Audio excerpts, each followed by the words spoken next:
오늘도 우리 하나님의 부르심을 따라서 또 주 예수 그리스도를 힘입어 성령의 도우심으로 하나님께 예배한 자리로 나아가도록 하겠습니다. 다 같이 묵도하심으로 예배 시작하도록 하겠습니다.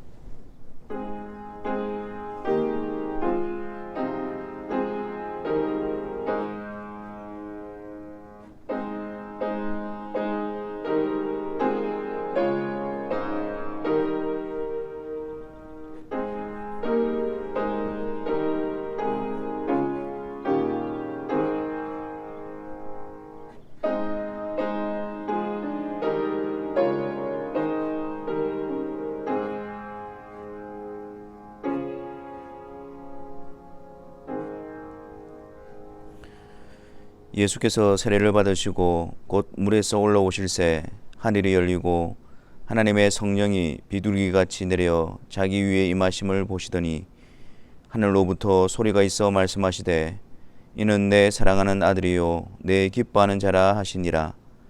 그러므로 너희는 가서 모든 민족을 제자로 삼아 아버지와 아들과 성령의 이름으로 세례를 베풀고 내가 너희에게 분부한 모든 것을 가르쳐 지키게 하라. 볼지어다 내가 세상 끝날까지 너희와 항상 함께 있으리라 하시니라. 몸이 하나요 성령도 한 분이시니 이와 같이 너희가 부르심의 한 소망 안에서 부르심을 받았느니라. 주도 한 분이시요 믿음도 하나요 세례도 하나요 하나님도 한 분이시니 곧 만유의 아버지시라. 만유 위에 계시고 만유를 통일하시고 만유 가운데 계시도다. 아멘. 하나님 아버지, 예수 그리스도 안에서 성령으로 말미암아 저희들을 거듭나게 하여 주시고 하나님의 은혜와 또 복된 자리에 저희들을 불러주시니 감사합니다. 성령께서 우리 마음 가운데 충만히 역사하여 주셔서 이 복된 자리에서 하나님 앞에 찬송과 경배와 영광을 올려드리는 귀한 시간이 되게 하여 주옵소서. 예수 그리스도의 이름으로 기도하옵나이다. 아멘. 우리 다 같이 사도신경으로 우리의 신앙을 고백하도록 하겠습니다. 전능하사 천지를 만드신 하나님 아버지를 내가 믿사오며 그 외아들 우리 주 예수 그리스도를 믿사오니 이는 성령으로 잉태하사 동정녀 마리아에게 나시고 본디오 빌라도에게 고난을 받으사 십자가에 못 박혀 죽으시고 장사한 지 사흘 만에 죽은 자 가운데서 다시 살아나시며 하늘에 오르사 전능하신 하나님 우편에 앉아 계시다가 저리로서 산자와 죽은 자를 심판하러 오시리라. 성령을 믿사오며 거룩한 공예와 성도가 서로 교통하는 것과 죄를 사하여 주시는 것과 몸이 다시 사는 것과 영원히 사는 것을 믿사옵나이다. 아멘. 찬송가 8장 거룩 거룩 거룩 전능하신 주님 찬송하겠습니다.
기도하겠습니다. 사랑의 하나님 아버지, 우리의 하나님이 되어주시고 우리의 아버지가 되어주시기 위하여 그 아들 예수 그리스도를 이 세상에 보내주시고 우리의 구속자로 삼아주시니 감사합니다. 이 놀라운 하나님의 계획과 역사를 성령을 통해서 우리의 심령 가운데 복음이 들려지게 하시고 믿음으로 거듭나게 하심으로 그리스도 안에서 이 놀라운 은혜를 베풀어 주신 것을 감사합니다. 우리가 하나님의 자녀로서 하나님의 백성으로서 하나님 아버지 앞에 부름받은 이 복된 자리, 이 영광스러운 자리 앞에 기쁨과 감사함으로 하나님의 은혜와 행하신 일 앞에 영광과 찬송을 돌려드리는 저희들 되게 하여 주옵소서.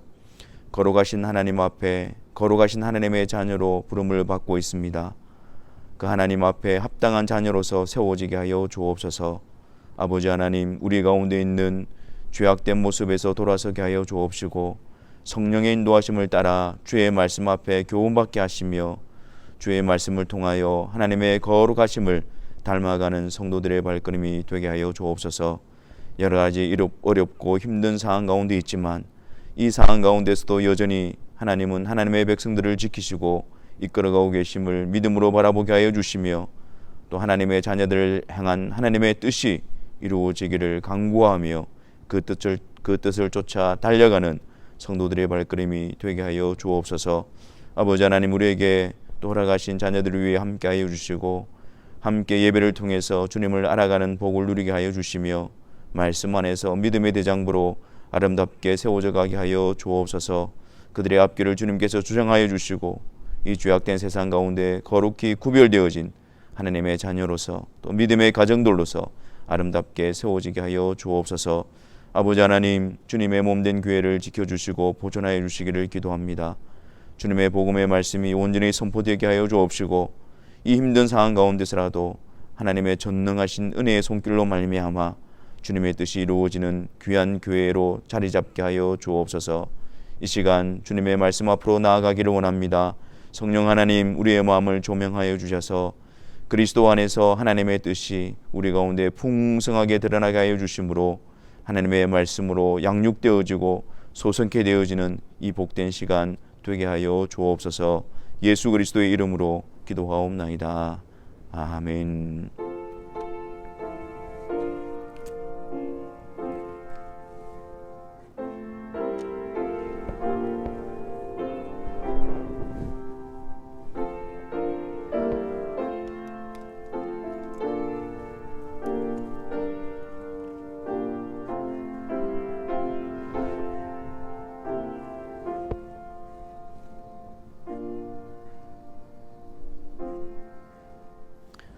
우리 다 같이 하나님의 말씀 보겠습니다.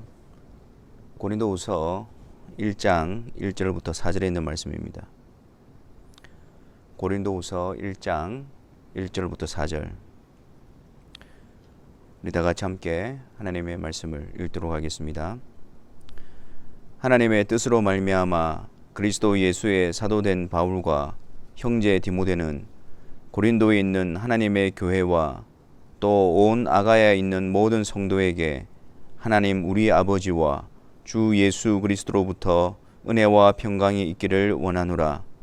찬송하리로다. 그는 우리 주 예수 그리스도의 하나님이시요 자비의 아버지시요 모든 위로의 하나님이시며 우리의 모든 환난 중에서 우리를 위로하사 우리로 하여금 하나님께 받는 위로로서 모든 환난 중에 있는 자들을 능히 위로하게 하시는 이시로다.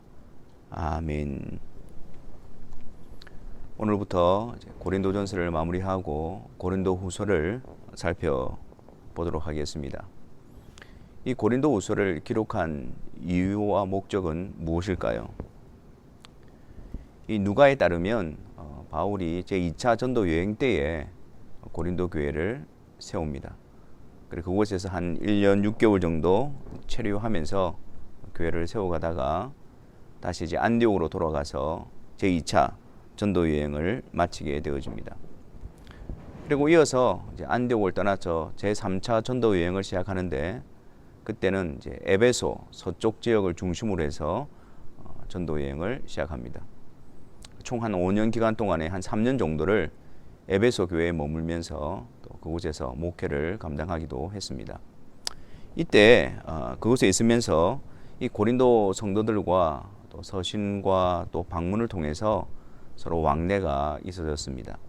고린도 교회의 또 형편과 상황을 듣게 되어졌고 또한 여러 가지 문제들에 대한 질문을 받게 되어졌습니다. 그래서 바울은 이런저런 권면과 또 질문에 대한 답변을 위해서 고린도 전서를 기록하게 되어졌고 그 서신서를 디모데 편으로 고린도 교회에 보내게 되어집니다. 근데 디모데가 고린도 교회를 방문해서 편지를 전달하고 그곳 상황에 대해서 바울에게 말을 하는데 굉장히 심각한 상황이라는 사실을 알게 되어집니다. 그래서 바울은 급히 모든 일정을 조정해서 자기가 직접 고린도 교회를 방문하게 되어집니다. 근데 그 바울의 방문의 결과가 좋지 않았습니다. 그곳에 이미 들어와 있는 거짓 교사들을 중심으로 해서 바울을 배척하게 되어졌고 또 바울을 거부하는 그런 일이 벌어졌던 것이죠. 바울은 아주 이제 격양된 마음으로 그들의 고린도 교회를 직접 방문하고 그들의 상황을 보고 또 경험한 것에 의해서 아주 격양된 마음으로 또 다른 편지를 쓰게 되어집니다. 그 편지가 이제 눈물의 편지라고 불리워지는 건데요. 그러니까 바울이 그들의 상황들을 보면서 너무 안타까워하면서 또 그런 어떤 감정적인 어떤 그런 고조되어진 상황 가운데서 아주 그들에 대한 좀 강력하고 그런 내용으로 편지를 기록했던 것 같습니다.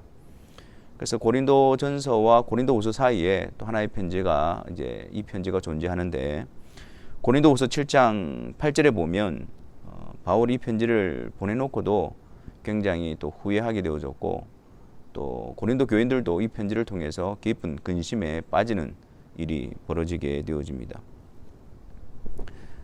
이 편지를 디도 편으로 보낸 후에 바울은 마음이 또 노심초사가 되어졌습니다. 그래서 고린도 교인들이 이 편지를 보고 어떻게 반응할 것인가 늘 마음이 또 불안했었죠. 또 내가 너무나 심하게 또 기록한 것은 아닌가라는 후회도 있었을 것입니다. 이제 디도를 통해서 그 소식을 듣기 위해서 바울은 드로아로 먼저 나아갔습니다. 하지만 그곳에서 만나지 못하고 마게도냐에서 디도를 만나게 되어졌고 디도로부터 고린도 교회 상황을 듣게 됩니다.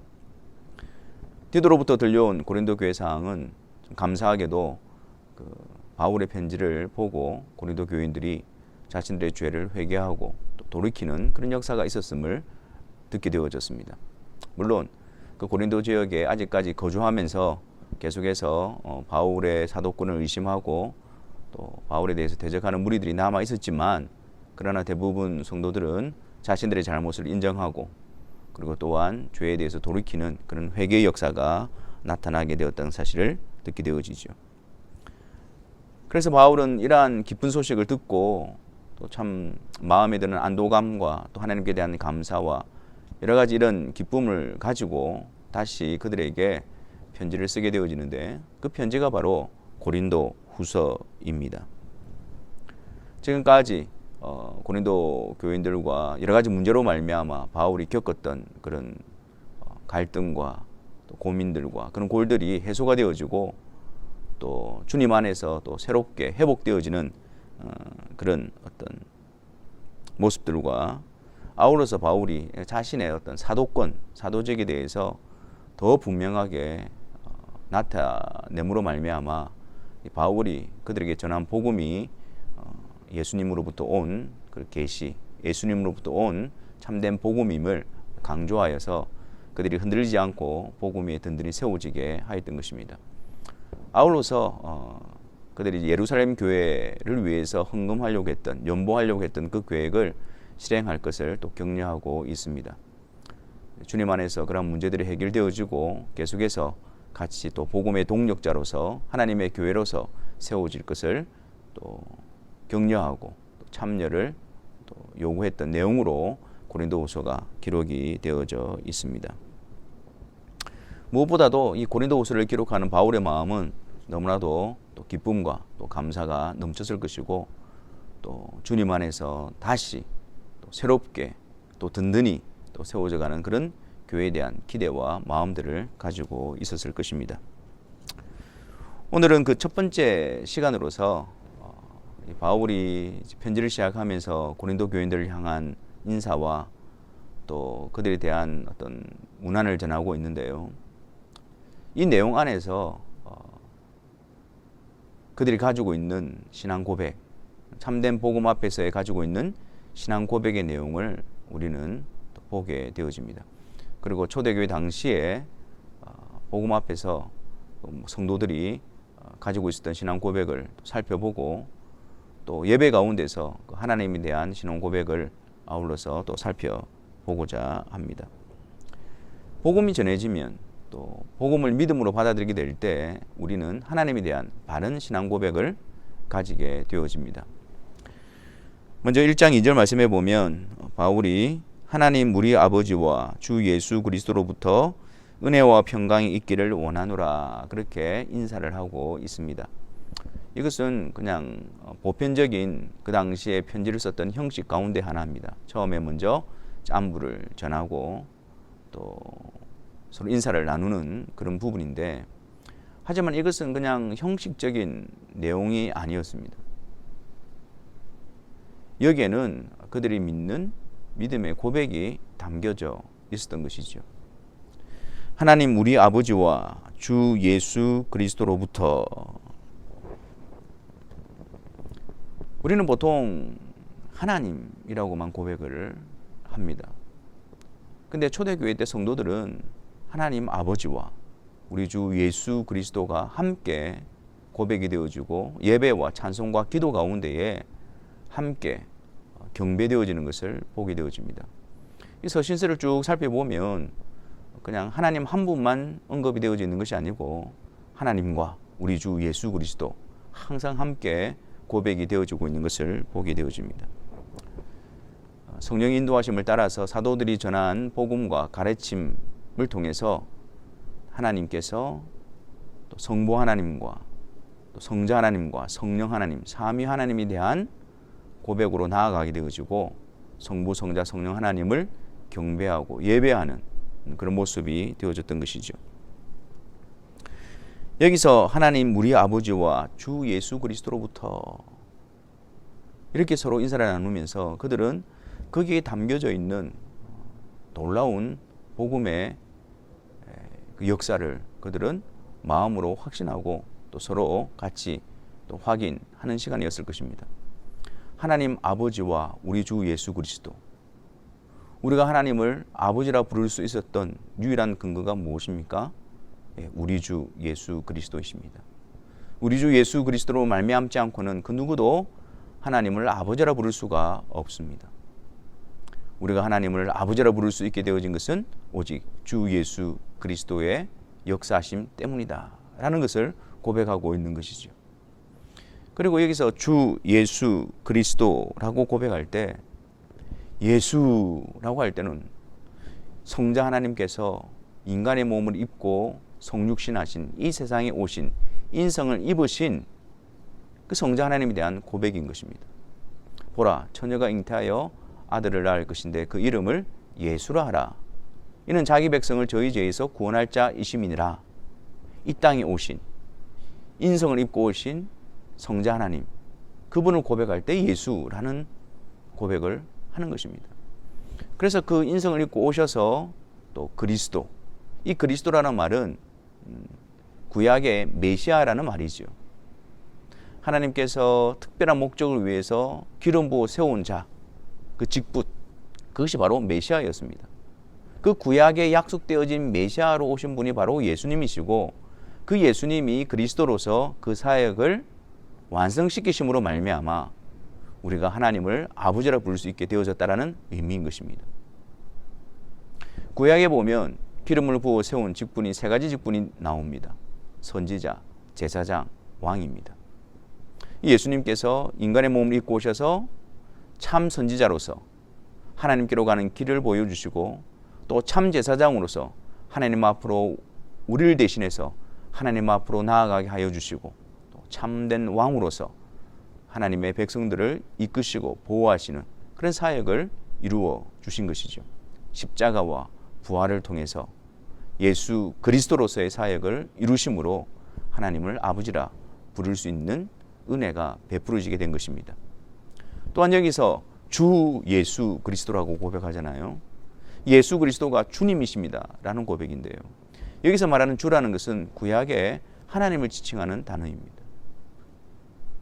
그러니까 하나님께 돌려드렸던 그 칭호가 예수 그리스도께 돌려지고 있는 것입니다. 즉 예수님은 그냥 한 인간의 몸을 입고 오신 한 인간이 아니라 인간의 몸을 입고 오신 성자 하나님이시다 라는 의미입니다. 그러니까 그 예수 그리스도는 참 하나님심과 동시에 참 인간이시다 라는 고백을 담고 있는 것입니다. 하나님 아버지와 우리 주 예수 그리스도로부터 은혜와 평강이 너에게 있을지어다. 이 평강이라는 것은 하나님과의 샬롬을 의미하는 것입니다. 하나님과의 평화를 이야기하는 것입니다. 죄로 말미암아 하나님과 단절되어지고 하나님의 진노와 형벌 아래 있었던 우리들이 주 예수 그리스도로 말미암아 하나님으로부터 하나님과 화목하게 되어지고 평강을 얻은 자들이 되어졌단 말이에요. 그리고 그 하나님과의 화목하게 되어짐으로부터 나오는 기쁨, 복됨, 그것이 은혜이죠. 그래서 하나님 아버지와 우리 주 예수 그리스도로부터 은혜와 평강이 너희 가운데 있을지어다. 이것을 통해서 성부 하나님과 성자 하나님을 고백했던 것입니다. 그리고 성부 하나님과 성자 하나님이 드러나고 고백되어지는 그곳에는 성령 하나님께서 역사하고 계신 것입니다. 따라서 초대교회 성도들은 이렇게 인사를 나누고 또 그들의 예배 가운데서 이미 성부, 성자, 성령 하나님을 고백하고 그분들을 경배했던 것입니다. 계속해서 3절 말씀에 하나님을 어떻게 나타내는지 한번 보십시오. 찬송하리로다. 그는 우리 주 예수 그리스도의 하나님이시요. 그는 하나님에 대해서 어떻게 표현을 하고 있습니까? 우리 주 예수 그리스도의 하나님이시다. 이렇게 고백하고 있습니다. 우리 주 예수 그리스도의 하나님. 어떤 의미를 담고 있는 것일까요?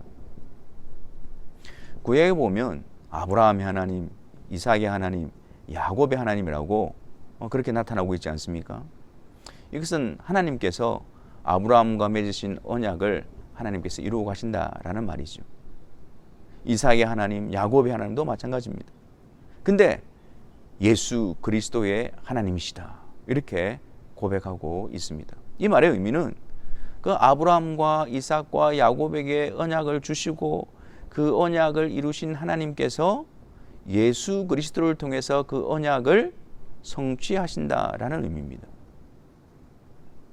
예수 그리스도를 통해서 하나님이 약속하신 바를 온전히 이루신다. 그래서 이 아브라함과 이삭과 야곱에게 맺었던 그 언약들은 전부 그리스도를 통해서 이루어질 것이고 그리스도를 나타내고 있는 것입니다. 하나님께서 아브라함에게 맺으신 언약의 내용이 무엇입니까?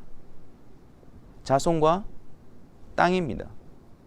이것은 단지 아브라함이 큰 민족을 이루고 또 하나님이 약속하신 땅을 얻게 되어질 것이다. 거기만 그치는 것이 아닙니다. 그 약속의 진정한 의미가 무엇일까요? 갈라디아서 3장 16절에 보면 이 약속에 대해서 이렇게 밝힙니다.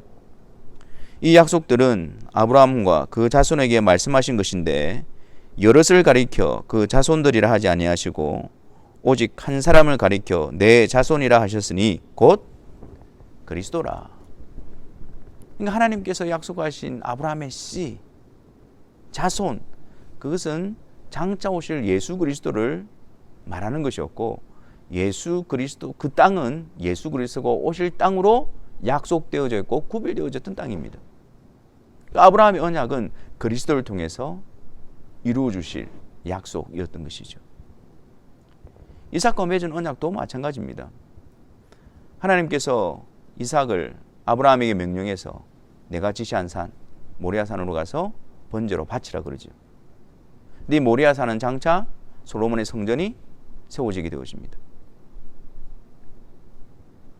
그리고 그곳에서 하나님께서 이삭에게 하신 아브라함의 언약을 이삭에게 계승시키시고 그 이삭의 언약이 어떻게 펼쳐질 것인가를 그 모리아산에서 보여주시죠. 번제로 바쳐져야 할 것은 이삭이었습니다. 근데 하나님께서는 여호와 이레, 하나님이 예비하신 번제물이 그곳에 있었죠. 그래서 이삭을 대신해서 숯불에 걸린 그 양이 하나님께 드려줌으로 말미암아 번제로 드려져야 했던 이삭은 생명을 얻게 되어집니다. 이 그림이 갈보리 예수 그리스도의 십자가 언덕에서 온전히 이루어지게 되어지는 것이죠. 야곱에게 주신 언약은 무엇입니까? 야곱을 통해서 이스라엘을 이루신다는 말인데, 그 이스라엘을 이루신다는 것은 단지 민족적인 개념을 이야기하고 있는 것이 아닙니다. 아브라함과 이삭에게 주신 언약을 야곱에게 계승시키시고 그것이 이스라엘 민족을 통해서 이루어져 간다는 말이죠. 어떻게 해요? 12지파 중에 유다지파를 통해서 다윗이 나오고 다윗의 후손으로 예수 그리스도가 이 세상에 오실 것입니다.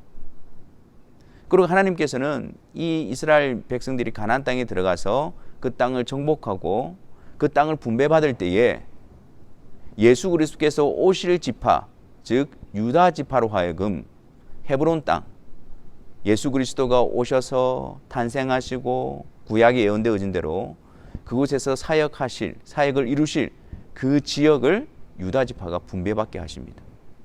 그래서 그곳에서 예수 그리스도 오심을 예배하게 되어지는 것이죠. 다윗의 후손으로 오시는 그리스도를 통해서 하나님의 백성으로 의롭게 되어진 자들, 그들이 곧 영적인 이스라엘로 세워지는 것입니다. 그러므로 모든 약속들이 그리스도를 향하고 있고 그리스도를 통해서 하나님의 약속이 이루어진다라는 의미입니다. 예수 그리스도의 하나님.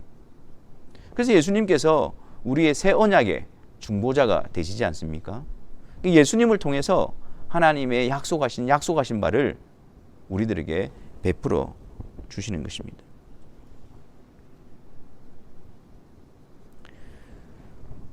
이들은 사도들이 전한 복음과 가르침을 통해서 그들의 예배 가운데에, 그들의 고백 가운데에, 찬송 가운데에 성부, 성자, 성령 삼위 하나님을 고백하고 예배하고 있었습니다.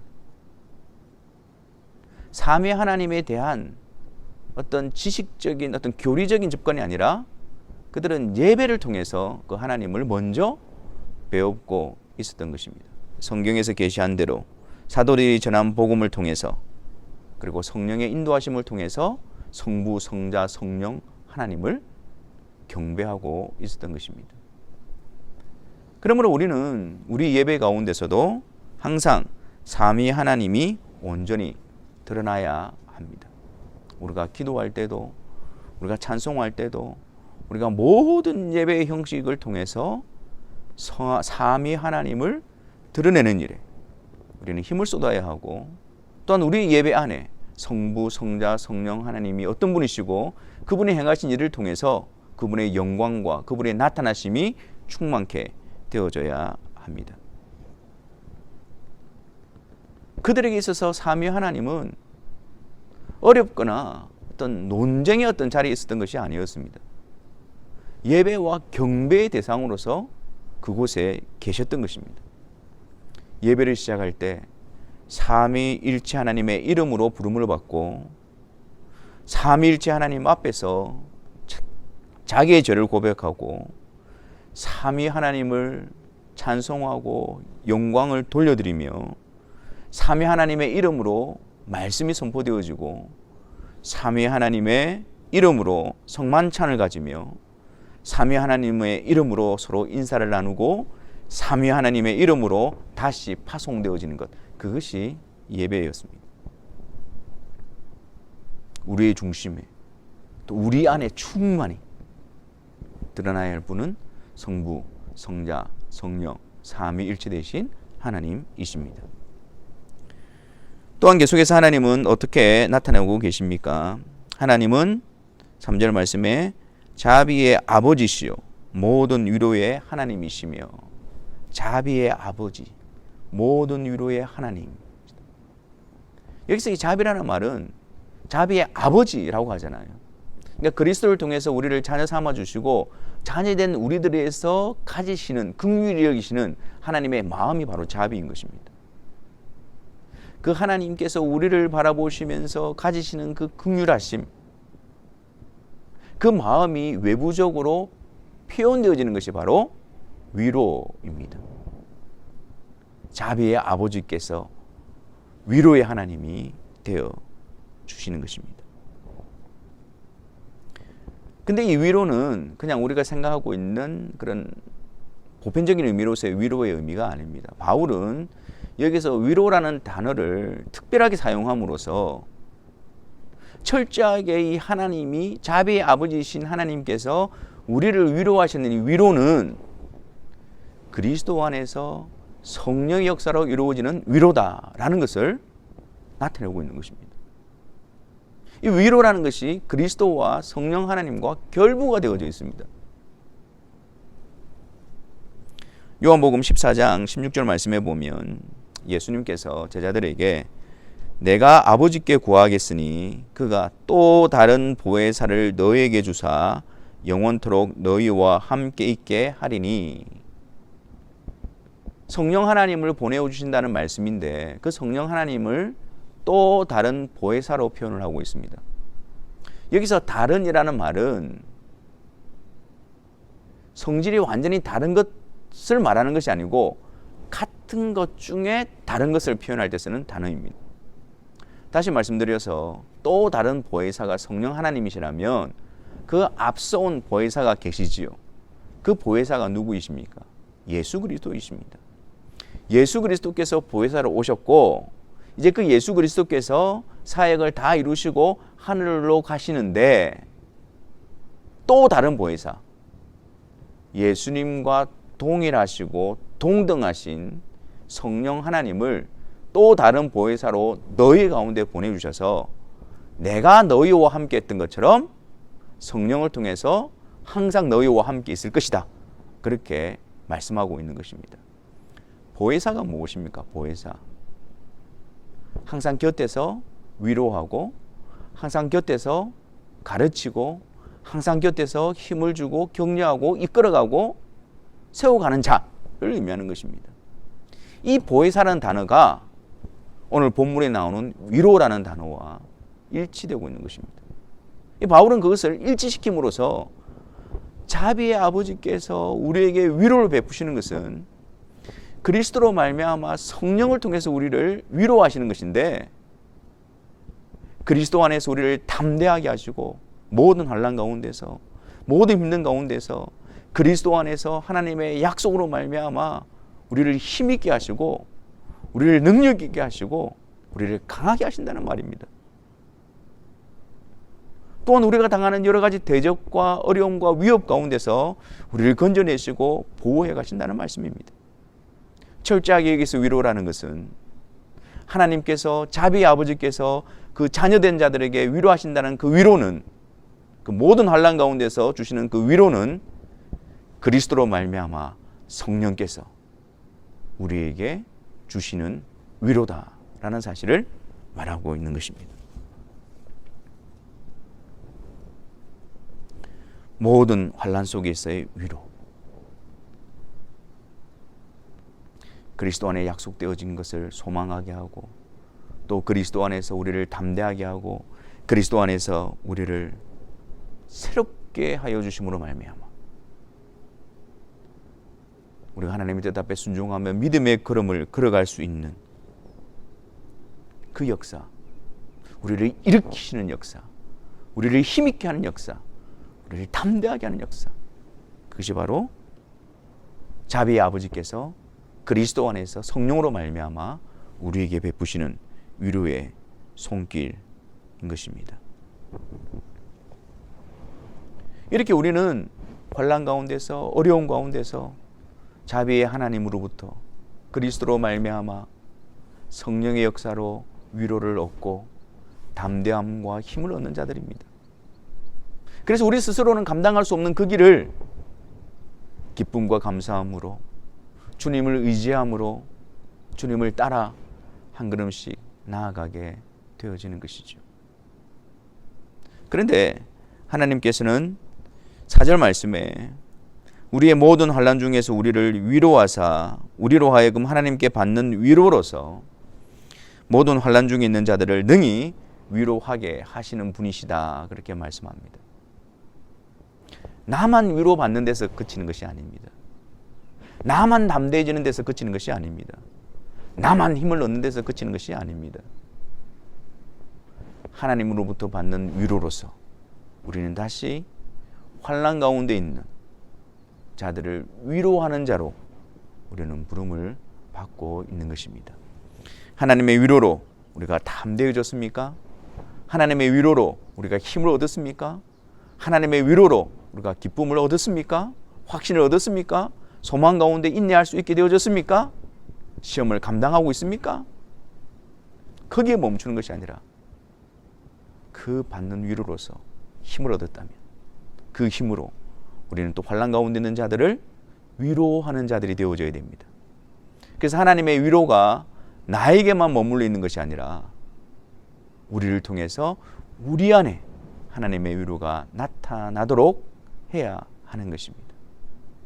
이 위로는 세상적인 어떤 위로가 아니라 정말 그리스도 안에 있는 자들만이 누릴 수 있는 위로, 정말 하나님을 아버지라 부르는 자들만이 누릴 수 있는, 향유할 수 있는 그 위로, 그리스도 안에서 성령께서 우리를 든든히 세워가시는, 세상으로부터 우리를 구별하여 하나님의 자녀로 든든히 세워가시는 그 능력, 그 위로의 손길을 의미하고 있는 것입니다. 사랑하는 성도 여러분, 우리가 듣고 있는 복음이, 우리가 믿고 있는 복음이, 간직하고 있는 복음이 사도들이 전한 복음과 일치하고 있습니까? 만약 그것이 일치하고 있다면 우리는 하나님에 대한 신앙 고백도 일치해야 할 것입니다. 성부, 성자, 성령, 하나님에 대한 경배와 예배와 찬송과 기도가 항상 우리 가운데 온전히 드러나게 해야 할 것입니다. 또한 우리가 환난 가운데서 낙담과 좌절 가운데 빠져 있는 것이 아니라 그리스도로 말미암아 우리에게 자비의 아버지가 되어 주신, 그래서 우리를 위로하시는 하나님을 바라보시기를 바랍니다. 우리 가운데 계신 성령께서 그리스도 안에 있는 우리들의 복됨과 우리에게 약속되어져 있는 것을 깨닫게 해 주셔서 그 환난 가운데 담대하게 세워지는 그 위로의 손길로 강건하게 되어지는 은혜를 구하시기를 바랍니다. 그 은혜가 나로 하여금 힘있게 하여 다른 자들을 위로하는 손길로 사용되어지기를 소망하시기를 바랍니다. 우리 안에 하나님의 위로가 그리스도로 말미암아 성령의 역사로 실제적으로 능력 있게 충만하게 되어져서 환난 가운데서도 어려운 가운데서도 담대하게 주님을 고백하며 찬송하며 따라가는 능력 있는 발걸음이 우리 가운데 충만케 되어지기를 주님의 이름으로 축원합니다. 우리 시간 함께 말씀을 가지고 기도하는 시간을 가졌으면 좋겠습니다. 우리가 하나님에 대한 바른 신앙의 고백으로 하나님을 예배하게 해달라고 기도합시다.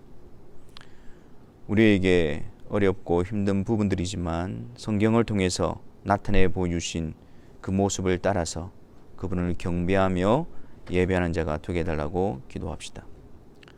또한 특별히 환난 가운데서 하나님께서 우리를 위로하여 주셔서 성령께서 그리스도 안에 있는 복됨과 약속을 깨닫게 해 주시고 또 실제적으로 또 그리스도 안에서 보호받고 또 굳건하게 됨으로 말미암아 하나님의 위로의 손길이 우리를 강건하게 해달라고 간구하며 기도하며 나아갑시다.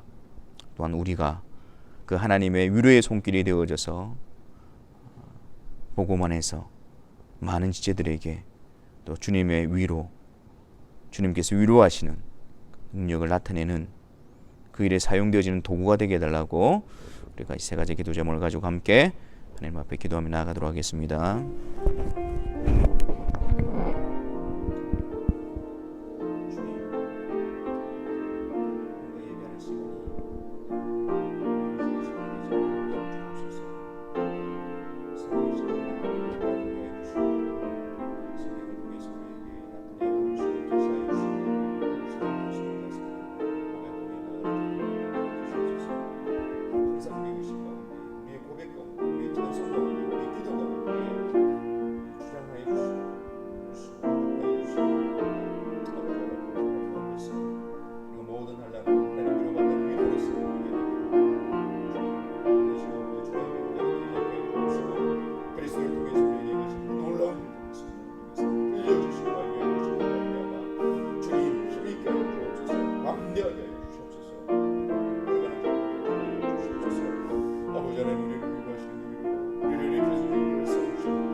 다른 하나님의 백성들이 되어지도록 우리의 주님을 위해서 아버지 하나님 이 말씀을 경외하며 주여 함께 기도하며 있어주며 성령님들을 주시옵소서. 우리 모두를 통하여 하나님 대한 많은 신앙을 우리 모두를 통하여 자비의 아버지신 하나님의 위로하시니 우리 가운데 충만하게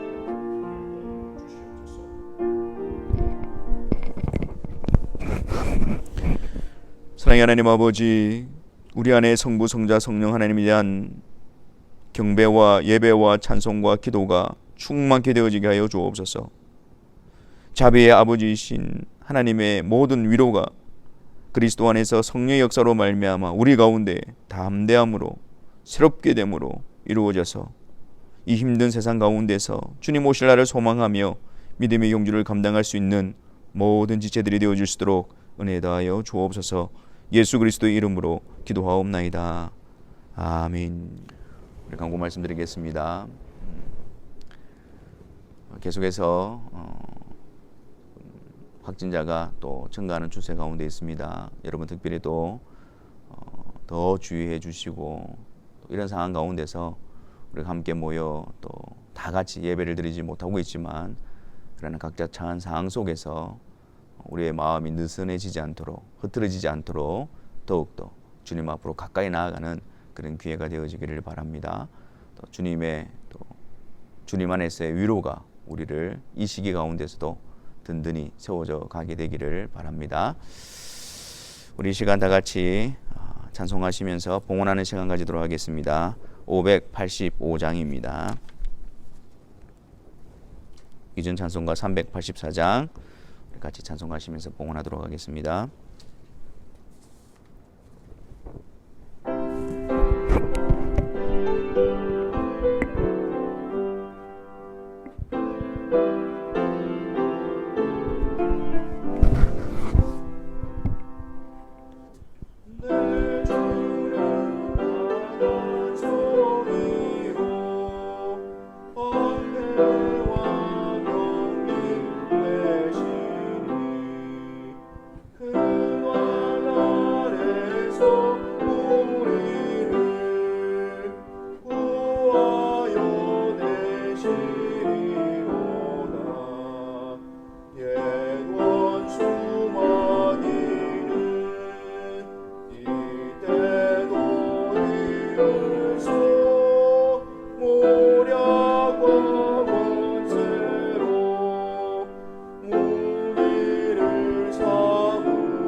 주님, 이 시간 예배 시간을 통해서 하나님 앞에 봉헌하는 시간을 가집니다. 아버지 하나님, 이 시간을 통해서 또 하나님께서 우리에게 베풀어 주신 모든 것을 가지고 또 하나님 앞에 돌려드림으로 하나님께서 우리의 주인 되심과 공급자 되심을 믿음으로 감사함으로 나아가는 시간 되게 하여 주옵소서. 또한 하나님께서 우리에게 맡겨주신 일에 대해서 우리가 청직임을 알게 하여 주셔서 우리의 모든 것을 주님의 뜻과 주님의 영광을 위해서 또 사용하게 되어지기를 다짐하는 시간이 되게 하여 주옵시고, 또한 우리들에게 있어서 하나님이 우리의 왕이시며 우리의 주권자 되심을 믿음으로 의지하며 고백함으로 나아가게 하여 주옵소서. 특별히 하나님, 또 한 주간 삶의 현장 가운데서 또 무엇보다도 여러 가지 힘듦과 어려운 현상 가운데서 또 주의 사랑하는 성도들을 지켜주시기를 간구합니다. 그들의 심령을 강하게 붙들어 주시고 모든 환경들을 주관하여 주셔서 어려움을 당하지 않게 하여 주옵시고, 그 상황 속에서 주님의 지켜주심과 보호하심으로 든든히 세워지게 하여 주옵소서. 무엇보다도 시험에 들지 않게 하여 주옵시고 악에서 구하여 주옵시며, 또 우리에게 주신 자녀들, 또 멀리 떨어져 있는 자녀들을 가정 가운데 함께 하여 주셔서 이 시기 가운데서도 믿음의 자녀들로서 또 복음의 동력자들로서 하나님의 백성들로서 아름답게 빚어지는 은혜의 시간이 되게 하여 주옵소서.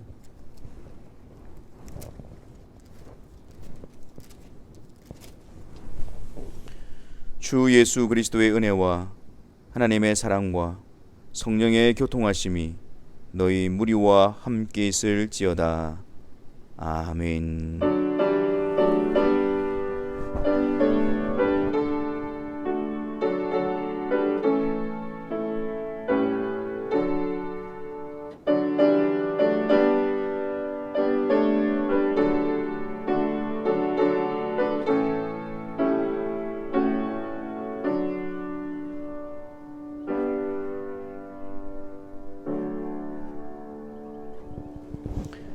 예배를 마쳤습니다. 우리 하나님 아버지와 주 예수 그리스도로부터 우리 가운데 위로가 충만히 되어지는 한 주간이 되시기를 바랍니다.